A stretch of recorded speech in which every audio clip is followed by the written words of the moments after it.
বাবাকে মানে না যে সে জাহান্নামে যাবে, কথা শেষ।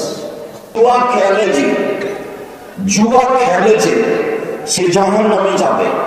প্রত্যেক যে খেলাতে টাকার হার জিত রয়েছে সেটাই হলো জুয়া। পৃথিবীর বিভিন্ন দেশে বিভিন্ন ধরনের খেলা হতে পারে, মনে রাখতে হবে প্রত্যেক যেই খেলাতে টাকার হার জিত থাকে সেটাই হলো জুয়া। যেই খেলাতে টাকার হার জিত থাকে না, শরীর চর্চা আছে, সেটা জায়েজ। যেমন ফুটবল, যেমন ক্রিকেট, এগুলো যখন হার জিতে চলে না তখন জায়েজ, শরীর চর্চা হিসাবে জায়েজ। আর যখন এগুলোতে টাকার হার জিত থাকে তখন এগুলো হারাম, তখন তার নাম জুয়া।